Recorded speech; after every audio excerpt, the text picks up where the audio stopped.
lagi di podcast Ontel, podcastnya anak teknik lingkungan. Jadi gimana nih teman-teman semua, kabar kalian para pendengar setia podcast Ontel? Jadi pada episode kali ini kita punya banyak banget topik-topik menarik untuk dibahas. Tapi sebelum itu, karena pepatah mengatakan tak kenal maka tak sayang, izinkan aku untuk memperkenalkan diri terlebih dahulu. Aku Kimberly Anastasia Simanjuntak dengan NIM 114230020 dari Teknik Lingkungan Angkatan 23. Dan pastinya hari ini aku nggak sendirian dong teman-teman. Aku ditemenin sama dua narasumber kece yang ada di depanku dari kakak abang Teknik Lingkungan Angkatan 22. Buat kakak dan abang boleh dong untuk memperkenalkan diri? Halo, kenalin, aku Muhammad Zakwan, tim 114-220-132 dari Teknik Lingkungan Angkatan 22. Di sini sebagai narasumber ya. Di sini aku dibersamai sama saudaraku. Halo, aku Lulu Nur Khalifah, NIM 114-220-114. Oke guys, jadi hari ini kita akan ditemenin sama Bang Zidan dan Kak Lulu. Mungkin pertama-tama aku dan teman-teman pastinya ngerasa kepo dan penasaran lah. Gimana sih rasanya menjadi mahasiswa teknik lingkungan? Mungkin aku akan nanya dari awal banget nih, pertanyaan awal banget nih. Kenapa kakak dan abang memilih jurusan teknik lingkungan di UPN Veteran Yogyakarta ini nih? Aku dulu ya. Iya, boleh. Oke. Kalau dari aku sendiri sih, dari SMA tuh sebenarnya aku tuh suka banget sama geografi. Tapi jurusanku IPA. Geografi kan dulu identik banget sama IPS kan. Betul. Nah, aku bingung. Setelah aku cari-cari kayaknya cocok nih di teknik lingkungan. Makanya aku pilih teknik lingkungan. Kalau dari aku ya, kalau ditarik lebih jauh, kalau dari SMA tuh sebenarnya dulu pengennya jadi dokter. Terus dari dokter ya, udah mau dikuliahin kedokteran sebenarnya. Berbanding terbalik ya bang? Iya. Oke. Cuma nggak tahu kenapa kak. Aduh dokter nih lama, perjalanannya panjang. Terus aku milih teknik lingkungan. Di SBM tuh sebenarnya banyak teman-temanku teknik lingkungan. Cuma ya nggak sejalan aja gitu loh teknik lingkungan UPN nih. Baru tahu ada teknik lingkungannya. Tahu UPN juga cuma kalau lewat ring road ada tentara-tentaraannya itu. Oke, mungkin move on to next question. Terus gimana sih awal-awal pas masuk kuliah? Karena kan pastinya banyak banget tantangan dan hal-hal baru yang bakal kita temuin di lingkungan perkuliahan. Apalagi kita ada di tempat baru dan lingkungan baru. Apa sih tantangan? Pernah nggak kalian ngerasa menghadapi tantangan yang ngebuat kalian ngerasa down gitu?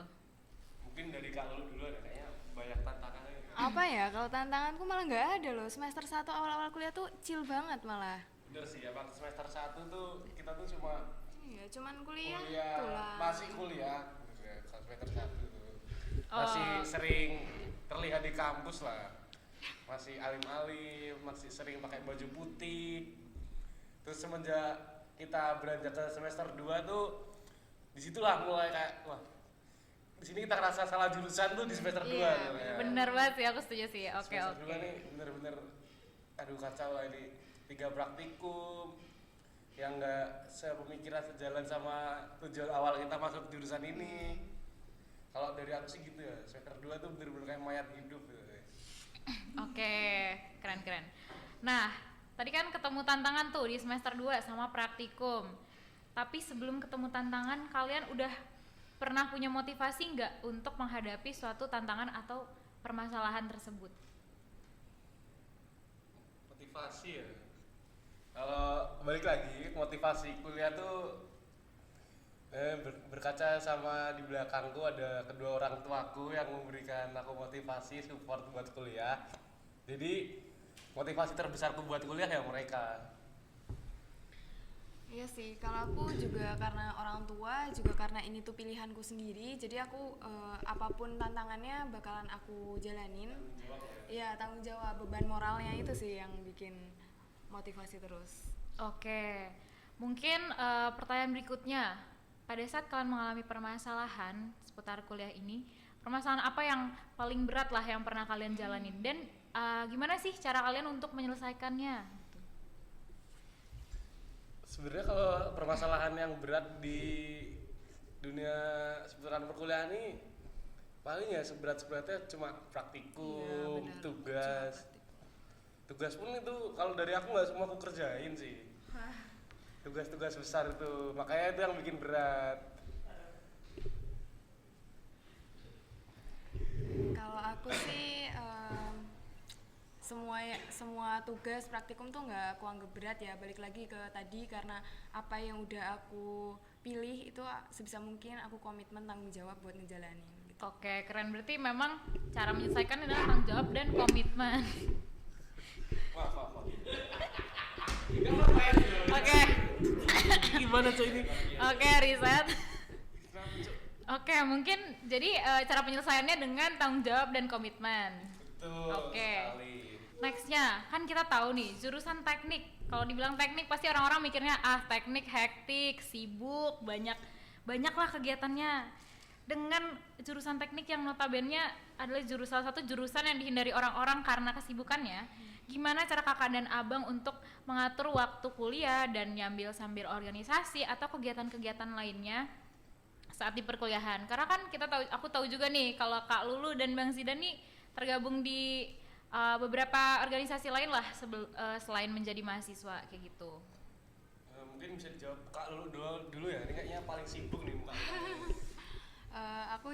Aku selain kuliah itu juga ada beberapa ikut organisasi kayak UKM sama organisasi mahasiswa yang ada di tingkat fakultas. Kalau buat pembagian waktunya sih sebenarnya nggak ada pembagian waktu yang kayak gimana, tapi tuh aku setiap ada praktikum, ada laprak, ada tugas apapun itu aku kerjain duluan. Jadi aku nggak mau ngesampingin akademik. Jadi akademikku selesai baru aku urus yang lain gitu sih. Kalau dari aku yang mulai semester 4, semester 5 tuh aku lebih sering ngomong minta maaf aja lah. Aku lebih nekanin buat maaf ya bang telat konsulnya, maaf ya kak telat ngumpul laporannya. Oke. Tapi nggak setiap hari telat ya, maksudnya unik ya. Bimbing kan lebih sering minta maaf lah. Tapi tetap jangan disampingkan akademik nih.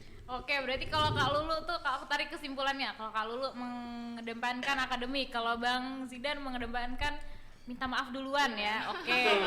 Jadi gimana nih? Jadi gimana nih teman-teman? Kalian yang mana nih? Tim Kak Lulu apa tim Bang Zidan? Bang Zidan. Oke, mungkin nextnya pengalaman unik apa dari kakak dan abang yang tetap memotivasi kalian untuk lanjut di perkuliahan yang berat ini? Ini berarti pengalaman pribadi gitu ya? Ya bebas aja sih. Ya, bukan pengalaman kerja kan ini? Bukan. Kita masih kuliah. Mungkin dari Kak Lulu nih kan banyak pengalaman ada di PMR, PM di Sleman. Tadi pengalaman yang bikin semangat kuliah ya? Ya, bikin semangat kuliah tuh motivasi. Pernah ngeliat teman kita yang malas-malasan kuliah terus kita jadi semangat atau gimana? Pengalaman sih gak ada ya, tapi kayak lebih ke cerita kenapa aku jadi lebih semangat kuliah tuh karena aku udah di Gunung Kidul ya. Terus aku Gunung Kidul itu kekeringan. Terus aku baru sadar ternyata dari aku masuk teknik lingkungan ini ada korelasinya sama kenapa Gunung Kidul kekeringan. Dari situ aku jadi semangat kuliah karena ternyata dari jurusan teknik lingkungan yang aku ambil ini ada korelasinya sama tempat tinggalku.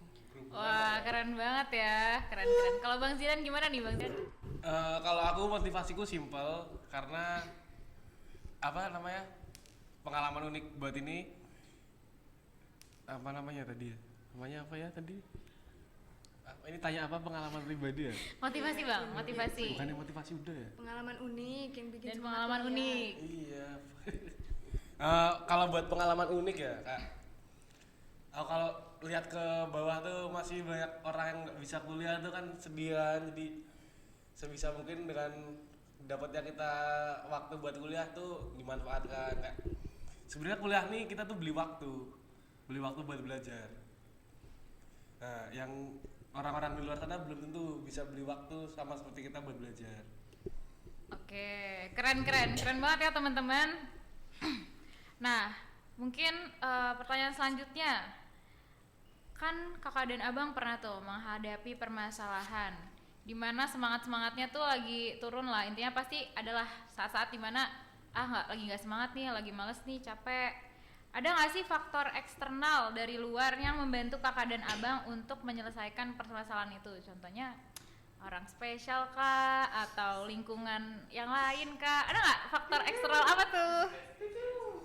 Ya gitu itu adalah faktor eksternal spesial, orang spesial, kayak semua orang yang di sekitarku ada orang-orang yang support, ada yang jadi orang yang spesial, itu pasti selalu hadir lah kalau misalnya ada yang sedih.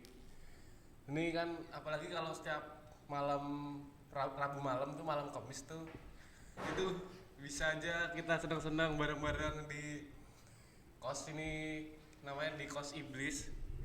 Itu bisa tempat senang-senang setiap malam Kamis, stay tune aja. Oke, gimana kalau lu?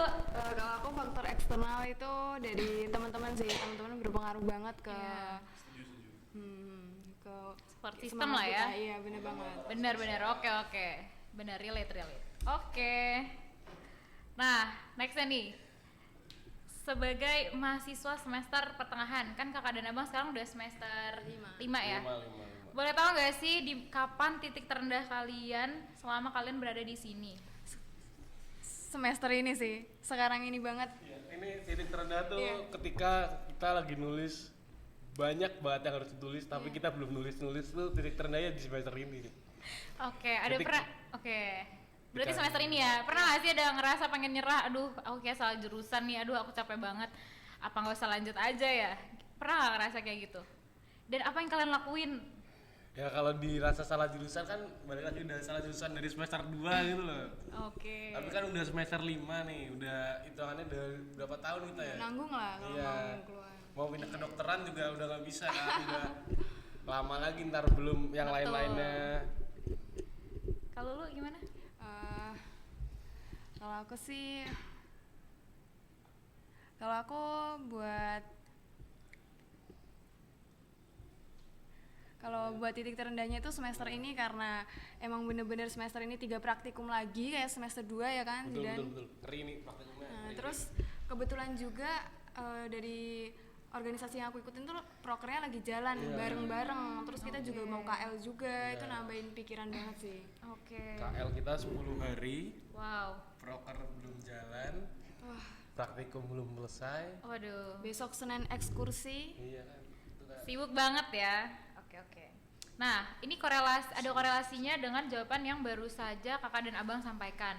Jadi di tengah kesibukan kakak dan abang menjalani perkuliahan, terus ada organisasi juga. Kalau kontribusi yang diberikan oleh organisasi mahasiswa di sini, seperti himpunan mahasiswa teknik lingkungan, ada nggak sih peran dari HMTL sendiri untuk mendukung kakak dan abang baik secara akademik atau sosial untuk lebih berkembang kayak gitu? Kalau secara akademis nih dengan adanya HMTL ya itu aku terbantu banget, apalagi waktu mau UTS kemarin itu HMTL ada posting jadwal kuliah kan di jadwal UTS maksudku di Instagram. Itu ngebantu banget sih, kayak soalnya kan males banget ngelihat KRP, jadwal KRP yang belum KRP itu urut. kan banyak tuh kan runtut. Iya, nggak urut juga itu Iya. matkulnya. Terus kita bisa terbantu sama adanya Guyup Cerdas. Ya, Guyup Cerdas itu juga membantu banget waktu kita jadi maba dulu juga. Guyup Cerdas yang diselenggarain dari divisi di HMTL nih sangat membantu lah. Kayak sebenarnya nih kita nih udah punya wadah gitu buat berkembang di organisasi, tapi tergantung balik lagi ke kitanya. Ada yang memfasilitasi buat akademik maupun non akademik. Gitu. Oke, jadi kalau disimpulkan HMTL ini adalah salah satu tempat yang menyediakan pengembangan lah untuk mendukung lah, memfasilitasi gitu ya. Betul. Oke. Mungkin seberapa besar kalian melihat HMTL ini membantu kalian untuk mengembangkan diri? Seberapa besar lihat HMTL ya? Besar banget. Besar banget di depan saya nih. Kalau lihat seberapa besar buat membantu tuh, wah tergantung balik lagi ke kitanya. Kita tuh mau berkembang atau enggak. Karena di sini karena aku lihat setiap di organisasi di UPN tuh nggak kurang-kurangnya buat nyediain wadah. Setuju nggak lu? Setuju banget. Tapi karena balik lagi SDM tuh kayaknya SDM kitanya sendiri tuh ya udah kuliah aja udah susah. Iya. Ngapain ikut organisasi gitu loh.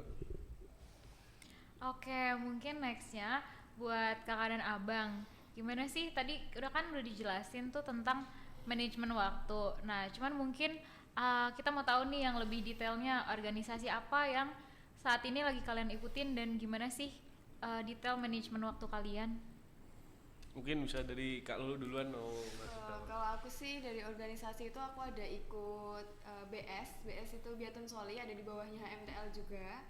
Terus aku ada ikut BEM FTM, terus sama UKM di tingkat universitas itu ada KSR namanya. Kayak PMR tapi versi universitasnya. Wah, gitu. keren. Ikut Islami banget ya, ikut BS ya. Ya, nih. kamu mau jadi dokter mau ikut PMR nggak? Wah, kayaknya nggak bisa ya, udah telat ya. Oke. Kalau dari aku sendiri organisasinya cuma satu, ikut BMFTM periode ini, kabinet ini. Buat di sini sih cara ngatur waktunya hampir kayak aku yang kuliah tuh jadi sambilan gitu loh. Kuliah tuh jadi sambilan karena kerjaan ini yang jadi nomor satu. Sebenarnya nggak boleh ya. Ini kayak harus diubah aja mindsetnya nih. Jangan ada yang niru lah begini nih. Oke, kalau boleh tahu nih, tadi jabatannya di BEM FTM sebagai apa tuh Kak Bang?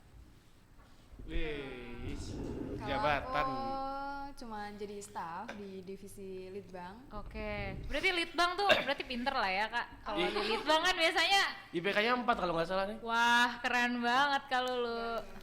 Iya, pinter dia. Kalau buat aku sendiri di BMFTM nih sebagai staf SDM, kebetulan di SDM nih banyak orang-orangnya dari jurusan lain. Oke.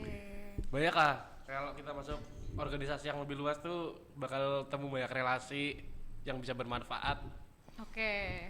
Berarti menurut kalian apakah penting buat teman-teman yang pendengar podcast Ontel ini juga untuk mengembangkan diri di tempat lain seperti organisasi gitu?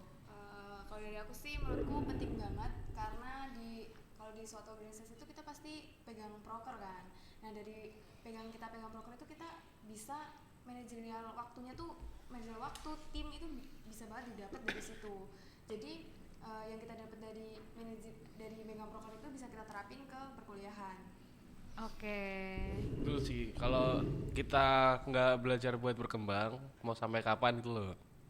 Kita di sini juga di main negara-negaraan ini, itu berarti kan kita nih negara-negara bagian lah, ada himpunan, ada BEM fakultas, BEM KM.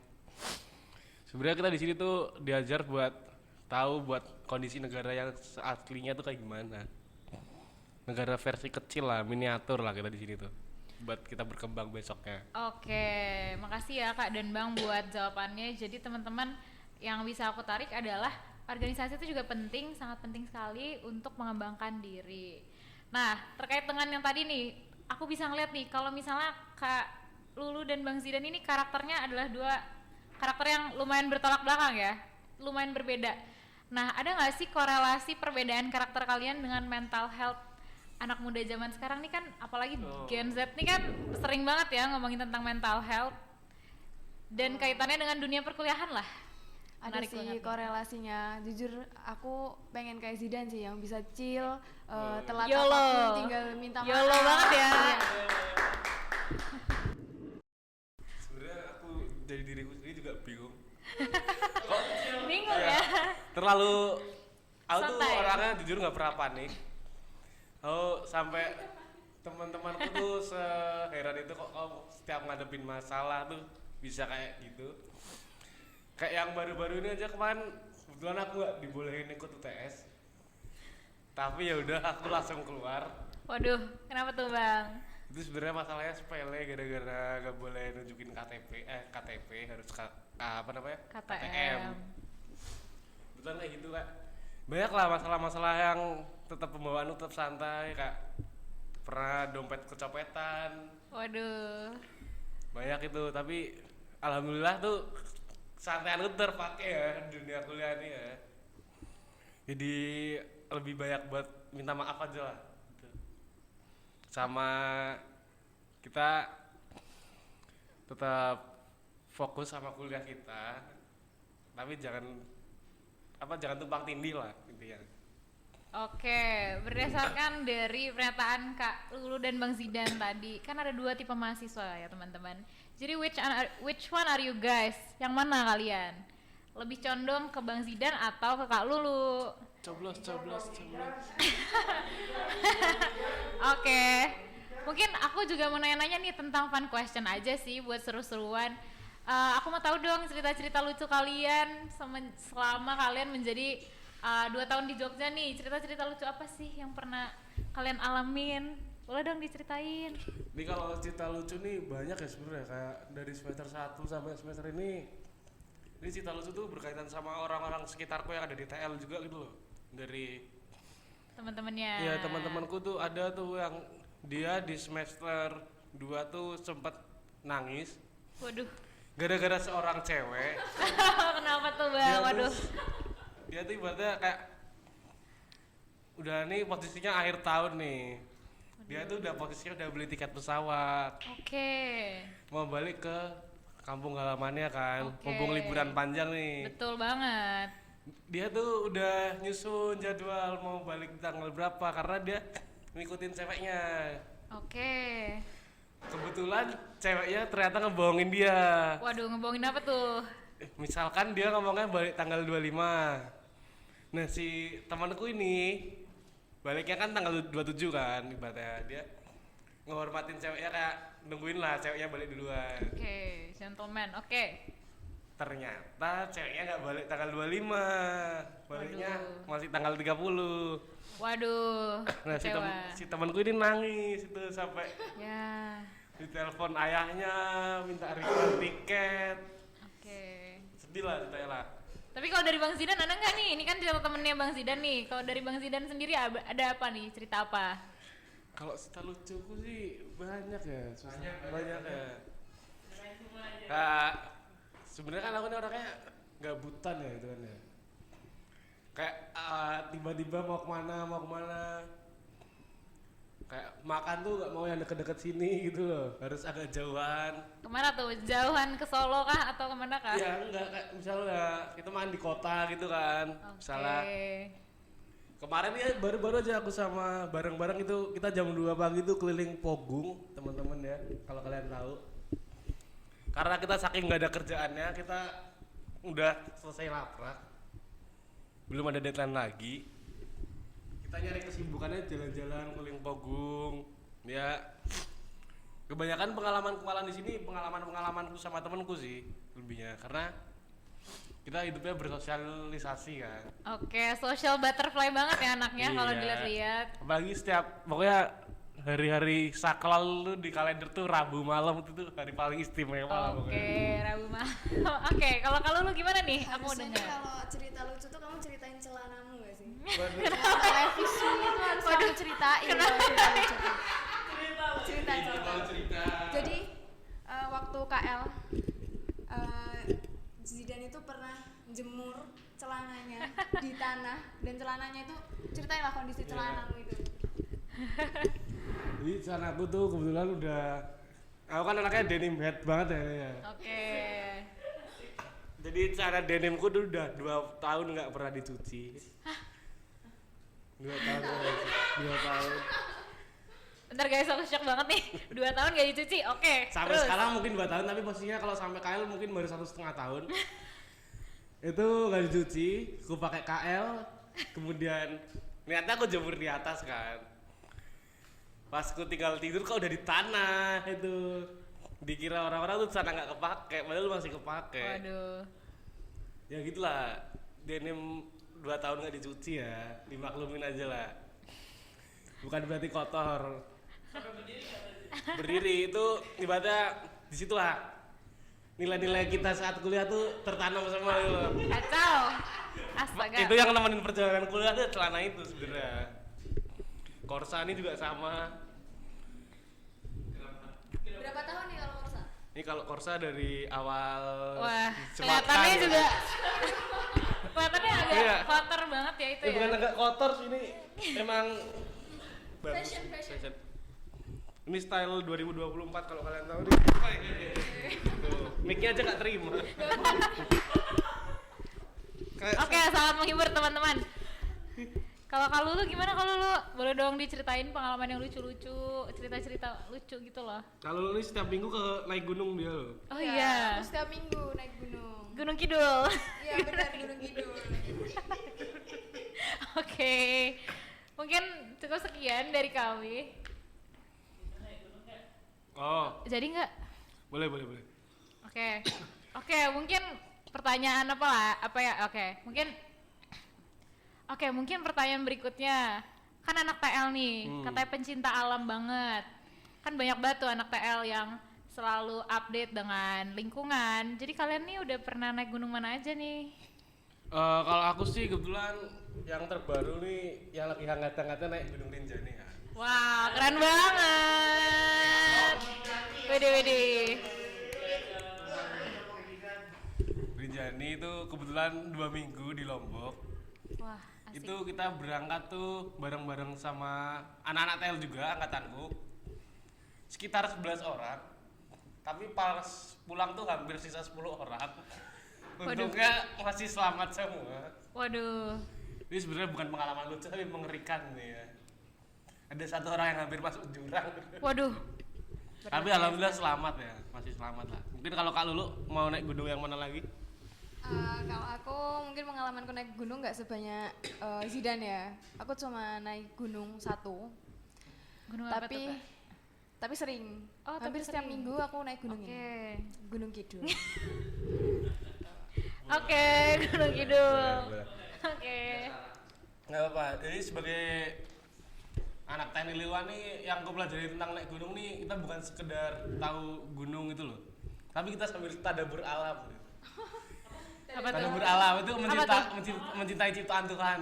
Oke. Oke. Menikmati ciptaan Tuhan. Iya, Betul, betul. menghargai alam. Sambil kita belajar kan ilmu-ilmu yang dikasih sama geomorfologi. Minpet. Minpet kita Minpet. praktekin di sana kok bisa ya terbentuk gunung seindah ini. Kok bisa ya alam sekeren dan Iya. secantik itu? Keren. Oke. Sambil nyetel lagunya Niji kan, rahasia hati itu. Kayak Nah, Oke, pengalaman pribadi banget ya. Iya. Seru ya. Jadi kesimpulannya adalah jadi anak TL itu seru banget apa enggak tuh? Seru banget. seru. banget. Apalagi kita nih mau KL2 nih, aku yakin kan nih KL2 nih seru nih. Kamu rencananya ke L2 mau bawa celanamu lagi atau enggak? Pasti lah, udah bolong setengah ya tapi. Waduh, celananya di highlight terus ya.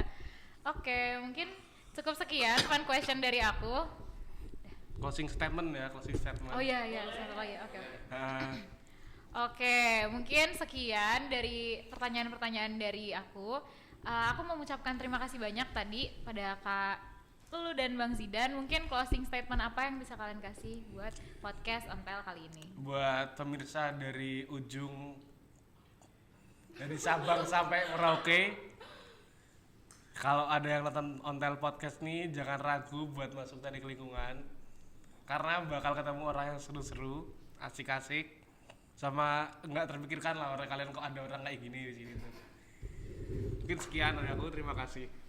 Kalau dari aku buat yang dengerin ini ayo masuk teknik lingkungan nanti biar ketemu Bang Zidan.